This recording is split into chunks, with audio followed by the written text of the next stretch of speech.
जीवन तेरी अजब कहानी।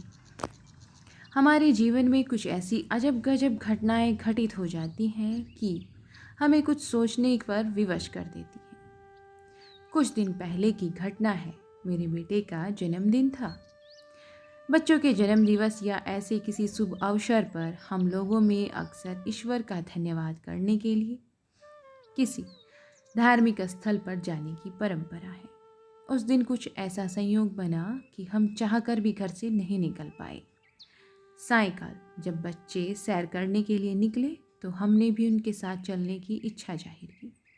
पर रास्ते में एकाएक मेरे पति बोले, तुम लोगों के साथ सैर करने में हमें बहुत समय लग जाएगा, इसलिए हमें यहीं उतार दो। हम यहीं पास वाले पार्क में घूम लेते हैं। हम लोग पास वाले पार्क में टहलने लगे। पार्क में एक छोटा सा शिव मंदिर था। सुबह से मंदिर नहीं गए थे, इसलिए उसी मंदिर में पूजा के लिए पहुंच गए। हमने इधर उधर निगाह दौड़ाई, पर सायंकाल का समय था, इसलिए वहां कोई पुजारी नहीं था।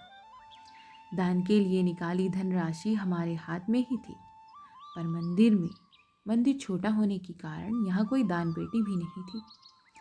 निराश मन से हम मंदिर से बाहर आ गए, पर घोर आश्चर्य, सामने से पुजारी जी आ रहे थे। हमने उनके चरण स्पर्श किए और धनराशि उन्हें समर्पित कर दी। मन खुशी से बाग बाग हो गया था। इसी प्रकार एक दिन किसी धार्मिक अनुष्ठान के बाद मंदिर गए। मंदिर बड़ा था और वहां 2 पुजारी थे।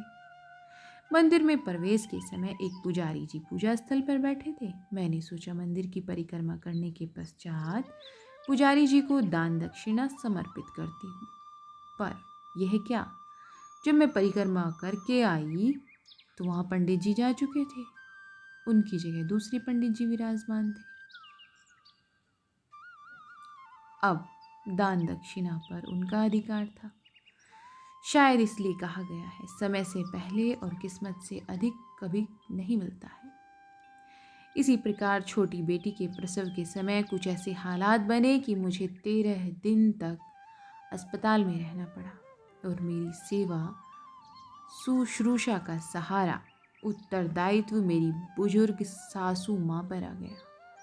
मन बहुत विचलित होता था, पर इसके सिवा कोई चारा भी नहीं था। और फिर वर्षों बाद एक बार सासू माँ हमारे पास आई तो परिस्थितियाँ कुछ ऐसी बनी कि मेरी जगह वह थी और उनकी जगह मैं। पर घोर आश्चर्य, ठीक 13 दिन बाद व्हील चेयर का इंतज़ाम हो गया और परिस्थितियाँ बिल्कुल बदल गई। मैं एक स्कूल की संचालिका थी। हमारे स्कूल में साफ सफाई का काम करने वाली चतुर्थ श्रेणी कर्मचारी अक्सर अपना वेतन एडवांस ले जाती थी। एडवांस भी वह सारा वेतन एक बार में नहीं, वरन जब भी जरूरत पड़ती 100-200 रुपये लेकर टुकड़ों में ले जाती थी। मुझे उसका हिसाब अलग से रखना पड़ता था, क्योंकि अक्सर वह एडवांस लेकर भूल जाती थी।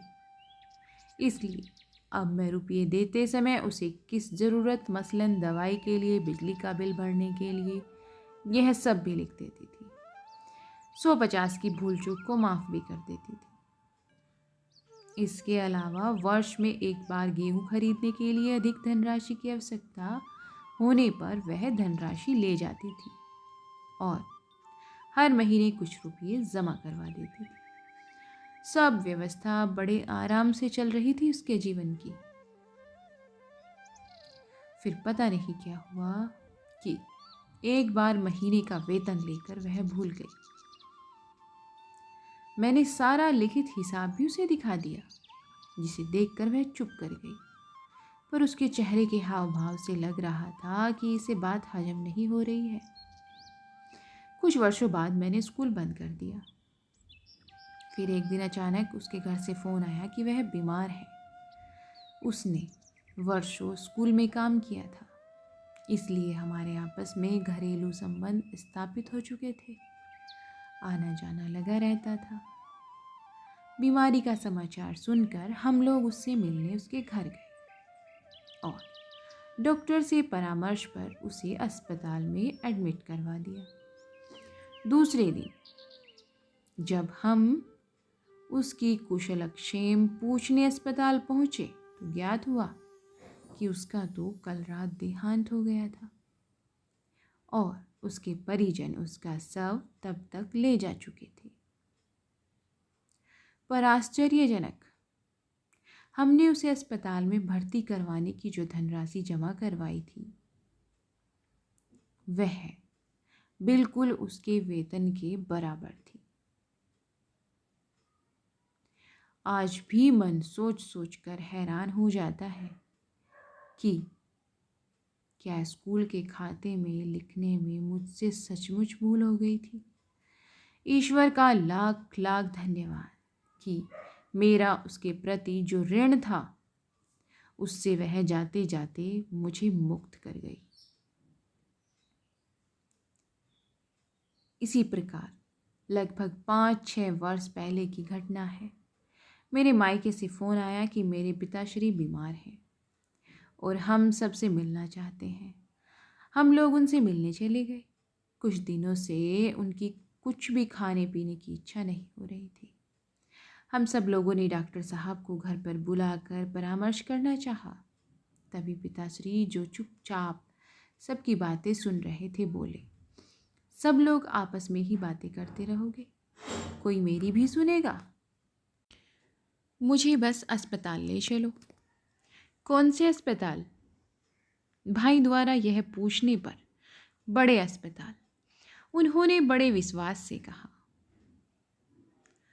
उनका हठ देखकर उन्हें अस्पताल ले जाया गया, जहां उनके सारे टेस्ट नॉर्मल थे।